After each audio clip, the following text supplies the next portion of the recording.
नमस्कार, आप देख रहे हैं हमारा मध्य प्रदेश में। हूं आपके साथ शैलेंद्र चौहान। खबरों की शुरुआत करेंगे, उससे पहले एक नजर हेडलाइंस पर।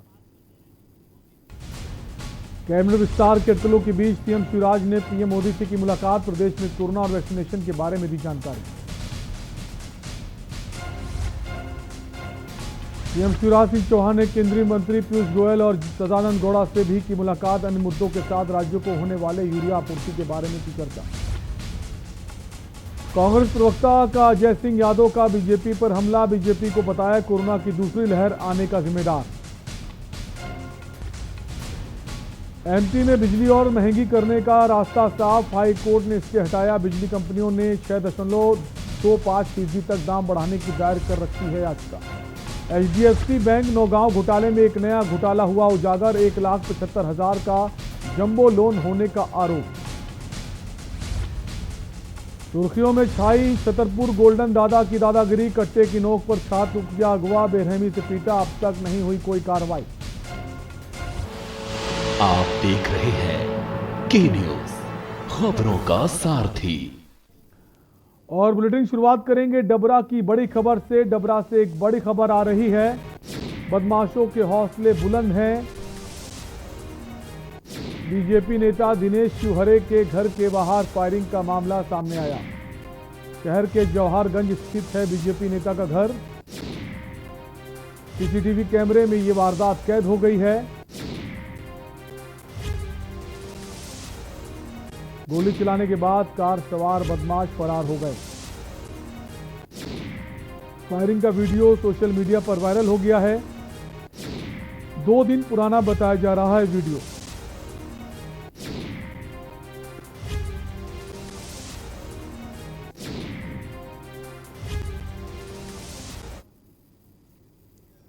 कैबिनेट विस्तार की अटकलों के बीच मध्य प्रदेश के मुख्यमंत्री शिवराज सिंह चौहान ने बुधवार दोपहर प्रधानमंत्री नरेंद्र मोदी से मुलाकात की। करीब 1.25 घंटे चली मुलाकात में मुख्यमंत्री ने पीएम को प्रदेश में कोरोना को लेकर सरकार के प्रयासों और वैक्सीनेशन के बारे में जानकारी दी। इस दौरान सीएम ने पीएम से आग्रह किया कि कोरोना संकट के कारण राज्यों की आर्थिक स्थिति डगमगा गई है। लगभग 2.5 माह चले कोरोना कर्फ्यू के कारण राजस्व का काफी नुकसान हुआ है। इसका असर विकास योजनाओं और अधोसंरचना विकास पर ना पड़े, इसके लिए पिछले साल की तरह राज्य के जीडीपी की 5.5% की सीमा तक लोन लेने की अनुमति देने की अनुमति दी।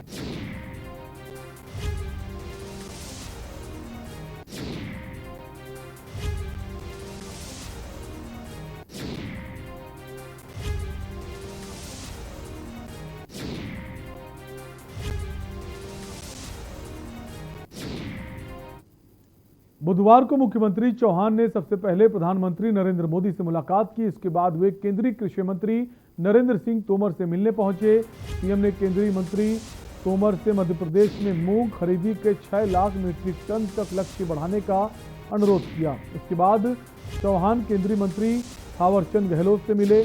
शाम को सीएम ने केंद्रीय उर्वरक एवं रसायन मंत्री सदानंद गौड़ा से भी मुलाकात की। सीएम ने कहा मध्य प्रदेश को खरीफ की फसल के लिए डीएपी और यूरिया की अधिक आवश्यकता थी। केंद्रीय मंत्री गौड़ा ने आश्वासन दिया कि मध्य प्रदेश को इनकी कमी नहीं होने दी जाएगी। वहीं उन्होंने केंद्रीय मंत्री पीयूष गोयल और राज्यसभा सांसद विनय सहस्त्रबुद्धे से भी मुलाकात की।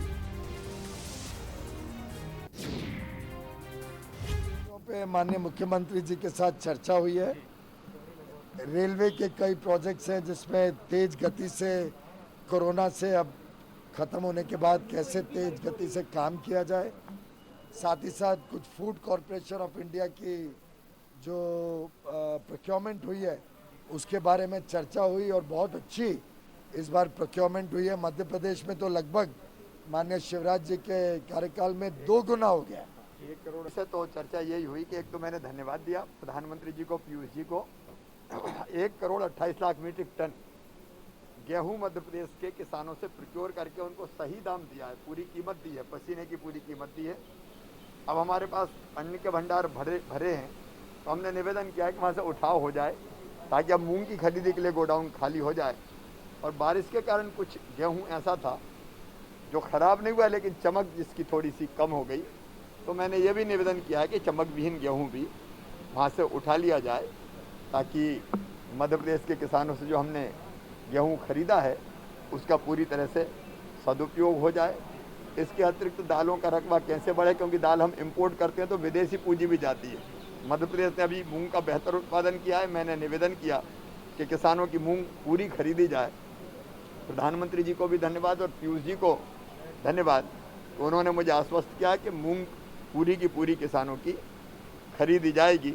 लेकिन आगे हम क्रॉप पैटर्न चेंज करके दालों का उत्पादन कैसे और बढ़ाएं, क्योंकि दाल हम इंपोर्ट करते हैं, देश की ज़रूरत है दाल, तो मध्य प्रदेश उस दिशा में काम करे। कांग्रेस प्रदेश प्रवक्ता अजय सिंह यादव ने बीजेपी पर जमकर हमला बोला। साथ ही कोरोना की दूसरी लहर आने का जिम्मेदार भी बीजेपी नेताओं को ठहराया। उनका कहना है कि कोरोना की पहली लहर के दौरान बीजेपी द्वारा आयोजित किए गए बड़े बड़े कार्यक्रम कोरोना की दूसरी लहर आने में मददगार साबित हुए। कोरोना संक्रमण की दूसरी लहर व्यापक तौर पर फैली और लोगों में लापरवाही बढ़ी। अब भाजपा के नेता फिर से इतनी भयावह स्थिति से गुजरने के बाद फिर से वही बैठकों का दौर शुरू कर दिया है।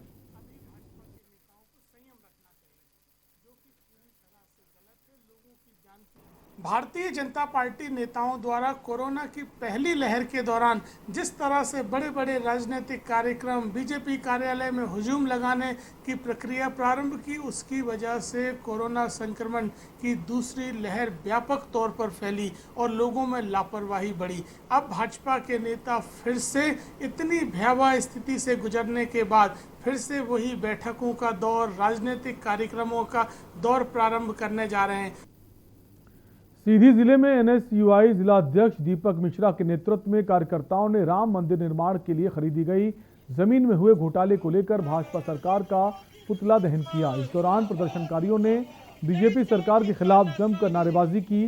साथ ही बीजेपी सरकार और राम मंदिर ट्रस्ट पर गंभीर आरोप लगाते हुए जनता द्वारा मंदिर के लिए दिए गए दान का दुरुपयोग करने की बात कही।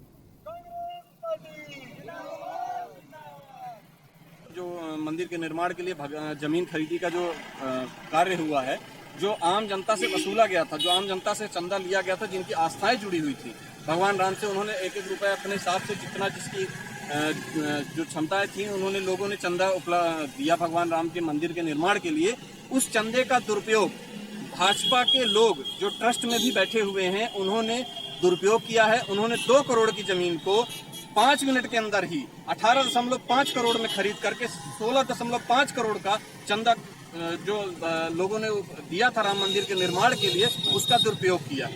क्या आपकी मांगे हैं, क्या चाहते हैं? 5 मिनट के अंदर देखिए 16.5 करोड़ रुपए का घोटाला ट्रस्ट के द्वारा किया जा रहा है, लोगों की आस्थाओं से खिलवाड़ किया जा रहा है। रुकेंगे एक ब्रेक के लिए, जल्द लौटेंगे। आप देख रहे हैं के न्यूज, खबरों का सारथी। कोरोना से चल रही लड़ाई के दौरान हमें डेंगू से भी सावधान रहना है। छोटी छोटी बातों का ध्यान रखकर डेंगू पर काबू पाया जा सकता है। याद रखिए, डेंगू के मच्छर साफ पानी में पनपते हैं, इसलिए अपने आसपास पानी जमा नहीं होने देना है और रखनी है साफ सफाई। पानी की टंकी व जल संचय के बर्तनों को रखना है ढककर। और हाँ, सप्ताह में 2 बार सभी गुलदस्तों, गमलों, पानी के बर्तनों और कूलर को पानी से पूरी तरह से खाली कर दें और सुखाकर फिर से भरें। प्रयोग में न आने वाले खाली बर्तन, बोतल, डब्बे, टायर आदि को इधर उधर न फेंकें। इनमें जमा हो सकता है बारिश का पानी और पनप सकते हैं डेंगू के मच्छर। मच्छरों से बचने के लिए ऐसे कपड़े पहनें जो शरीर को ज्यादा से ज्यादा ढकें। मच्छरदानी का इस्तेमाल करें। अगर आपको तेज बुखार, बदन दर्द, सर दर्द, जोड़ों में दर्द हो तो तुरंत चिकित्सक से संपर्क करें। अधिकांश लोगों में डेंगू एक सामान्य बुखार की तरह होता है, सामान्य लक्षण की तरह आता है, लेकिन कुछ लोगों में डेंगू गंभीर रोग का रूप ले सकता है और जानलेवा भी हो सकता है। इसलिए पूरी सावधानी रखना बहुत ज़रूरी है। यदि आपको डेंगू रोग के लक्षण होते हैं तो आप पूरी तरीके से सतर्क रहिए। बिना डॉक्टर के परामर्श के कोई दवा ना लें। डेंगू रोग का उपचार लक्षणों के आधार पर होता है। अननेसेसरी किसी भी तरीके का कोई भी दवा या मेडिकेशन नहीं लिया जाना है।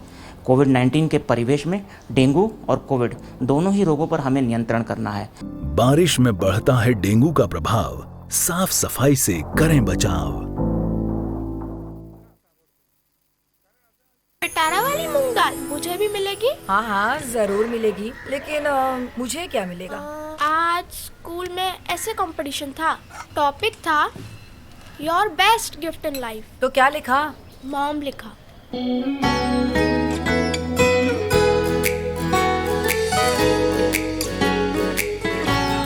पिटारा, खजाना खास पलों का।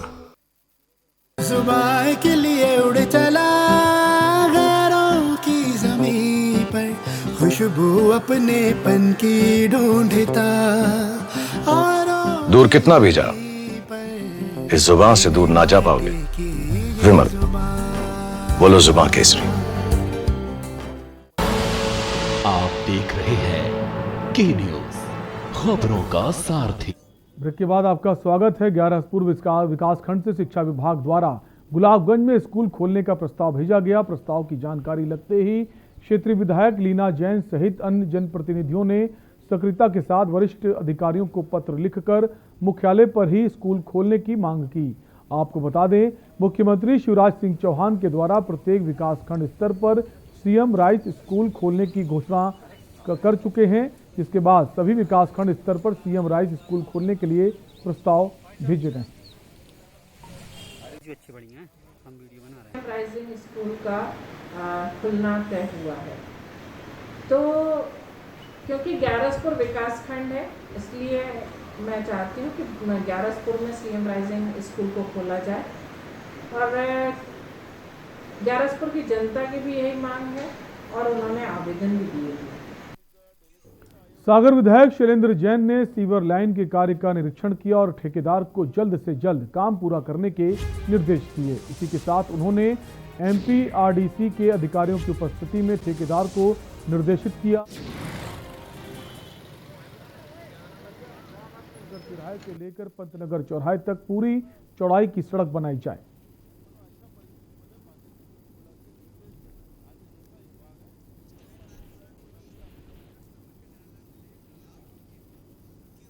खबर इंदौर से है, जहां कोरोना की दूसरी लहर से पूरा देश वाकिफ है। वहीं लॉकडाउन के बाद अब अलग अलग प्रदेशों ने नियम शर्तों के साथ अनलॉक करना शुरू कर दिया है, लेकिन अब लोग अनलॉक होते ही बेपरवाह नजर आने लगे हैं।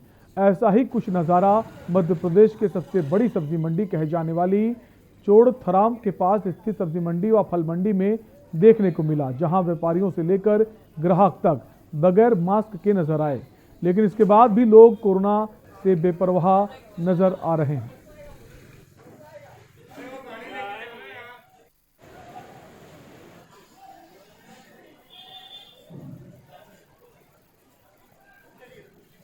विगत 6 दिनों से वैक्सीनेशन मंडी में चल रहा है जी। क्या किस प्रकार से तैयारी की गई और अभी तक कितनी वैक्सीन लग चुकी है? एसडीएम साहब के निर्देश अनुसार कुछ हमारी ड्यूटी लगाई है मंडी प्रांगण में और यहाँ पे वैक्सीनेशन का कार्य 9 तारीख से स्टार्ट है और लगभग 3000 हम्माल हैं यहाँ पे और पहला फोकस हमारा उन्हीं पे कि हम्मालों को ज़्यादा से ज़्यादा वैक्सीन लग जाए। आने वाले लोगों के लिए अभी वैक्सीनेशन का काम माननीय कलेक्टर महोदय के आदेश के अनुसार प्रारंभ हुआ था और पिछले 3-4 दिनों से वैक्सीनेशन की संख्या भी 440, 435, 300 के करीब पर डे वैक्सीनेशन हो रहा है और आने वाले टाइम पे जब वैक्सीनेशन पूरा 100% यहाँ पे हो जाएगा तो उनकी सघन चेकिंग की जाएगी और दुकानों पे चेकिंग, जो दुकान पे व्यापारी है, उनके मुनीम है, उनके हम्माल है, उनका सबका वैक्सीनेशन हो जाना चाहिए, क्योंकि कोरोना को रोकने के लिए वैक्सीनेशन सबसे इम्पोर्टेंट चीज़ है।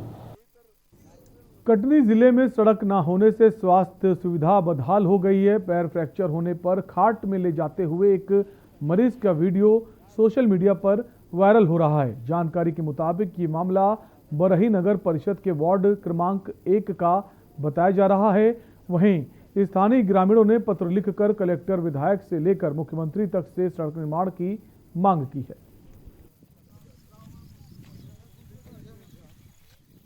इससे हमको ये है कि आज महिला कोई गर्भवती यहाँ डिलीवरी में है, कोई साधन नहीं है हमारे यहाँ ले जाने का, कंधे भी उठा के नहीं ले जा सकते हम यहाँ से। यदि जो कोई डॉक्टर बुलाते हैं हम यहाँ, तो कोई डॉक्टर आने की रास्ता नहीं है हमको, पैदल रेंगने की रास्ता नहीं। आज ये हम शिकायत, हमारे वार्ड में 15 साल से सुरेश पंडा रह रहा है, उससे शिकायत करते करते विधायक के यहाँ भी, कलेक्टर के यहाँ भी, वो कहता है सब हम किए, कुछ नहीं किया आज तक, कोई 25-30 साल से हो गए। नौगांव में एचडीएफसी बैंक घोटाले में एक नया घोटाला उजागर हुआ। दरअसल फरियादी लक्ष्मी सेन ने संजू सेन पर आरोप लगाते हुए उनके बचत खाते पर 1,75,000 रुपए का जंबो लोन कराने का आरोप लगाया, जिसकी 18 किस्तें संजू शर्मा और विभा तिवारी के खाते से ट्रांसफर हुई। 30 किस्तें बकाया होने की स्थिति में बैंक द्वारा लक्ष्मी सेन के मोबाइल पर कॉल और SMS भेजकर तगादा किया गया। तब फरियादी को बैंक द्वारा लोन लेने की बात पता चली।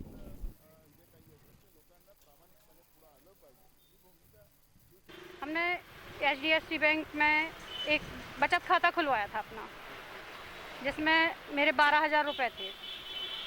उसके बाद उस अकाउंट को हमने छोड़ दिया, मतलब कि उसमें कोई एक्शन नहीं लिया, पड़ा रहा वो 12,000। इसके बाद धीरे धीरे करके उस अकाउंट में मेरे पास बहुत सारे मैसेज आ रहे थे, तो मैंने एक बार बोला कि भैया अकाउंट बंद करना है। तो ये फरवरी 20 में हमने इनको अकाउंट बंद करने के लिए बोला था, संजीव शर्मा को सॉरी। तो इन्हें वो अकाउंट बंद नहीं हुआ। अब उसके बाद इस पे लोन उठा, क्या कैसा हुआ इसकी कोई मुझे जानकारी नहीं है। सागर में देवरी से रसेना सड़क के करीब 5 गांवों से अधिक की मुख्य सड़क है, जिसे क्षेत्रीय विधायक हर्ष यादव के प्रयास से सड़क स्वीकृत कराई गई थी, जिसका निर्माण कार्य पूरा होने के बाद अब नाली का निर्माण किया जा रहा है, जिसमें ठेकेदार व अधिकारी की मिलीभगत से पूरा निर्माण कार्य घटिया मटेरियल से बनाया जा रहा है। आपको बता दें, नाली निर्माण कार्य में धूल भरी डस्ट व कम मात्रा में सीमेंट और नाम मात्र के बराबर लोहा लगाया जा रहा है।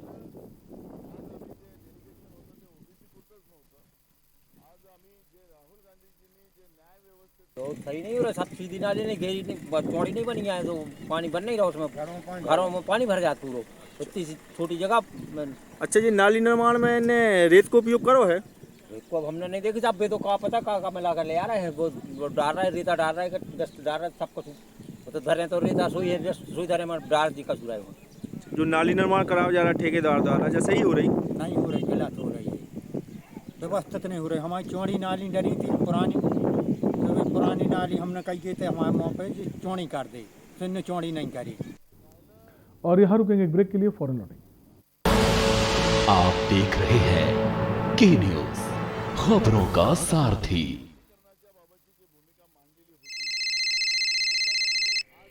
क्या हुआ? रिपोर्ट कोविड पॉजिटिव आई है।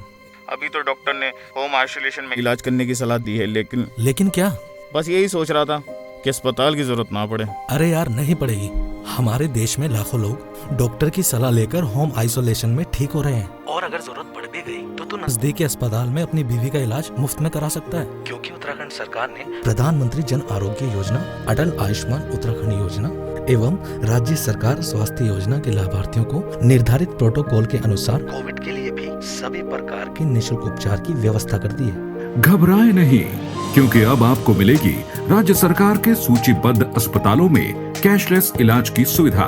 प्रधानमंत्री जन आरोग्य योजना, अटल आयुष्मान उत्तराखंड योजना एवं राज्य सरकार स्वास्थ्य योजनाओं से आपको मिलेगा कैशलेस उपचार। जी हाँ, कोरोना संक्रमित होने पर अस्पताल में भर्ती होने पर सरकार अस्पताल को सीधे भुगतान करेगी। मरीज को चिंता करने की बिल्कुल भी जरूरत नहीं है।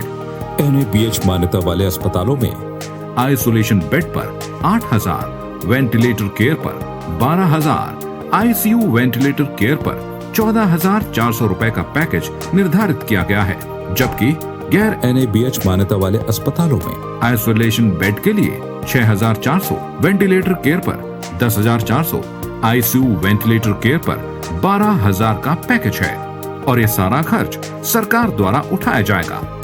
यही नहीं, लाभार्थियों की जांच, उपचार, भोजन और PPE किट का खर्च भी इस योजना में शामिल है। इस मुश्किल घड़ी में अगर अस्पताल करे इलाज में कोताही, तो अस्पतालों पर भी तीरथ सरकार करेगी कड़ी कार्रवाई।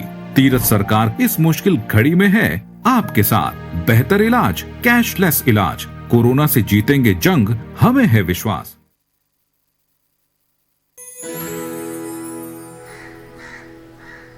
अब हारने के लिए तैयार हो जा छुटकी। ये देख क्वीन मेरी। भाभी देखो ना भैया। अरे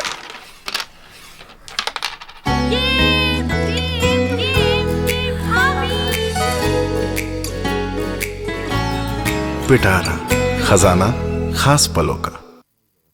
पर ये दिल है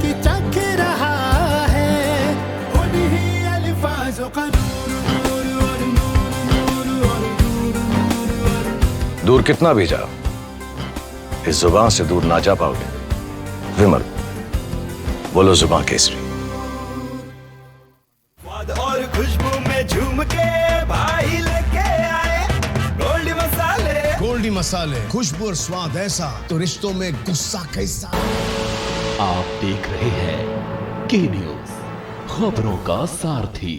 ब्रेक के बाद एक बार फिर आपका स्वागत है। होशंगाबाद में पिछले 3 दिनों से लगातार बारिश हो रही। प्रदेश में समय से पहले आए मानसून ने जहां एक और लोगों को गर्मी से राहत दी, तो वहीं लगातार हो रही बारिश ने किसानों की चिंताएं बढ़ा दी हैं। दरअसल मानसून और बारिश से कई किसानों के खेतों में लगी मूंग की फसल दोबारा अंकुरित हो गई है, तो वहीं सैकड़ों एकड़ मूंग की फसल को नुकसान पहुंचा है। किसानों के मुताबिक बारिश होने से खेतों में लगी मूंग की फसल के दाने भी छोटे हो गए हैं, तो वहीं प्रति एकड़ एवरेज में भी अंतर आया है।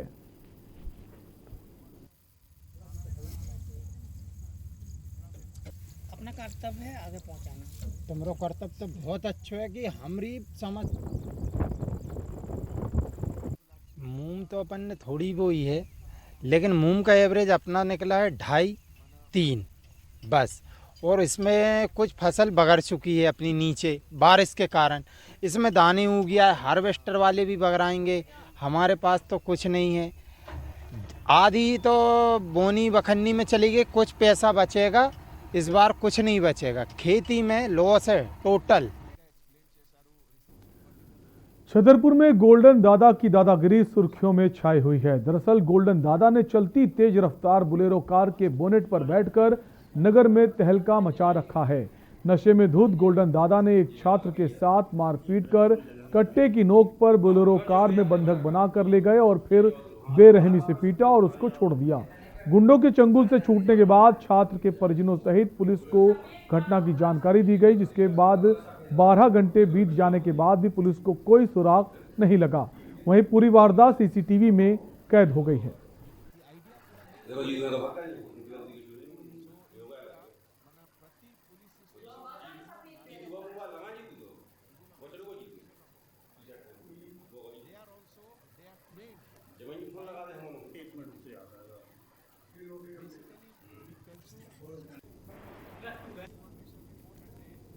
रतलाम जिले में जमीन के मामले में हुए विवाद में एक ही परिवार के लोग एक दूसरे की जान के दुश्मन बन गए हैं। घटना शिवगढ़ की है, जहां टांग परिवार के सदस्य आपस में ही भिड़ गए।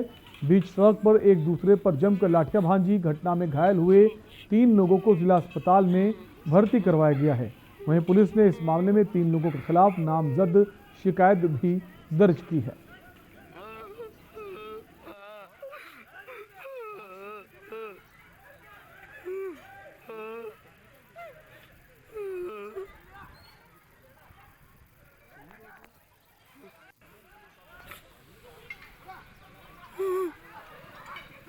करीब 8 बजे मनोहर लाल जी टांग, उनका लड़का हेमंत टांग और मांगीलाल जी टांग, उनकी दूसरा पक्ष है श्यामलाल जी टांग और कन्हैयालाल जी टांग, ये एक ही परिवार के होकर इनका जमीन है प्लाट बस स्टैंड शिवगढ़ पर।